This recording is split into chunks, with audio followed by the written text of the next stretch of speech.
Good morning, everyone. We had an amazing night in the van. It feels so good to be back in the forest. We are in East Otto State Forest. So come and hide with me, hide with me, hide with me, come and hide.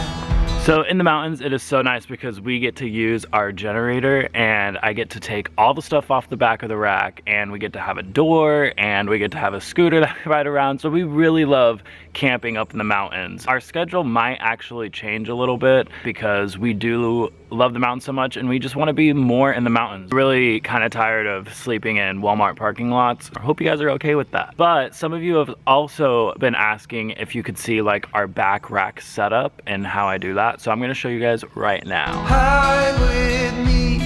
On the rack, we have a 2.5 gallon gas tank. We have the scooter, obviously. We have the generator under this little makeshift Tupperware cover that I made, and then we have the camping chairs and the tent in between those, and then it's all connected here with this chain. I made the cover for the generator because generators are like one of the things that get stolen the most. Under this crappy, dirty Tupperware thing, you don't really see that it's a really nice generator, and it protects it from the rain. And then I just chained up the entire thing to my hitch, and then it's also chained to the scooter, so it makes it really cumbersome. If you wanted to like hurry and steal the scooter, then you would have this huge generator on the side. And if you wanted to steal the generator, you'd have the huge scooter on the side. It's kind of one of our anti-theft protections. And then it's all tied down with all of these tie downs. Over the weeks, I've kind of just figured out a system of how to do this easily.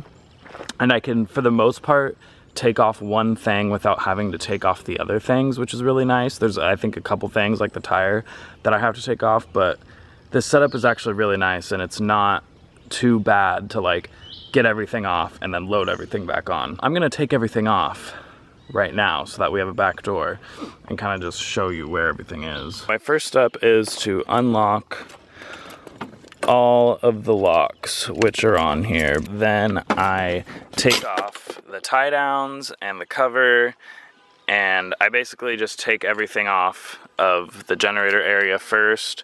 Once the cover is off, it gives me a little bit more room to take off the camping chairs and the tent. And then it's onto the tire on the other side, and then I take off the scooter and then the generator. This rack is really nice because it has this little pin that you pull up, and then this ramp just slides out. So it makes it getting the scooter off the rack so much easier because I basically just unhook the tie downs and then roll the scooter back, and it's like simple. The scooter's really light. Also, a really cool side note about this generator is that it has a remote start.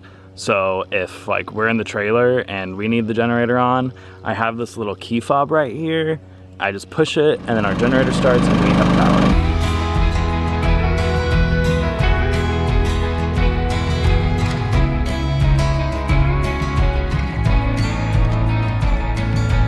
This area is so cute. It just looks like a nice area to live. Lots of farmhouses. It looks just... It's like typical farmland. I don't know, like I would expect this in the Midwest, not in New York. Upstate. I knew upstate New York was gonna be like this. Look, we're on an Amish trail. We're going down Lover's Lane, my love. Lover's Lane. Lover's Lane is sure a bit bumpy. It's a real bumpy ride.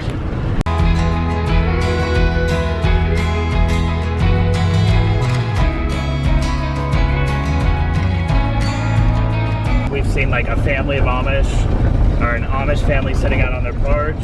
So I think we keep seeing signs we're on the New York Amish Trail. So it's kind of cool. We're so interested in like the Amish culture. We don't really know much about it, so we were both like, we need to research it. We don't really know. I mean, we know they don't use modern technology, but we don't know like anything other than that. We found a new camping spot, and it's like an actual camping spot. It's not just a parking spot. And I was walking down this path that's like near our camping spot right over here. And I'm just walking and walking, and then I like come onto this bright orange thing, or like this bucket. I was just like, what the heck is this? But look at what I found in the middle of the forest. Like, what is that? Who the heck is gonna use that? I know me and Kelsey would never use that. It's just really funny that like that is literally an actual outhouse. A bucket with a toilet seat lid and some toilet paper on a branch. And like, why is that toilet paper here? Isn't it gonna get wet? I don't know, it's just really weird. Maybe someone lives out here in the woods. Oh, I'm getting scared. I'm thinking that I'm going to fix our fuel line with a more permanent solution. So back when I fixed it, if you haven't seen that video, I'll link it right here. Back when I fixed it a couple weeks ago, I put a new inline fuel pump into our fuel line because our van kept stalling out. But there's quite a big kink in the hose, as you can see right here. We realized like the fuel wasn't getting to the engine because of that kink, and when we were idling it was taking a really long time for it to idle. And then I tie wired it like this so that way the kink was less, but it's still not a very permanent solution. So I'm going to actually shorten the hose, reinstall the fuel pump, and that should take care of our issue. The way to fix this is to just cut the hose, and I can probably just cut it with a razor knife, make it shorter, and then re-tighten the clamps. The clamps are just screwed on with a Phillips screwdriver, and then the hose should be shorter so there'll be no more kink, which in turn means that we will be able to idle better because the fuel will be fully going to the engine. The moon is full, the stars are bright. They call you out just to hear your voice. Alright, and that should take care of it. Hopefully it works. I'll probably test it later when we're getting ready to leave, because really the only issue was it was having trouble idling. So I think it was just restricted just a little bit. So we'll test it later and see if that fixes the issue. It's such a change of pace when we're up in wilderness. Like, we have our own space, we can sleep in, we can It's so quiet. It's so quiet and it's free. It was almost too quiet last night.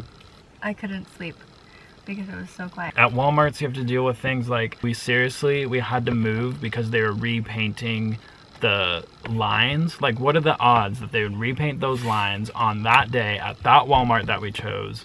And then the kicker was we moved to another Walmart the next day and they repainted those lines as well.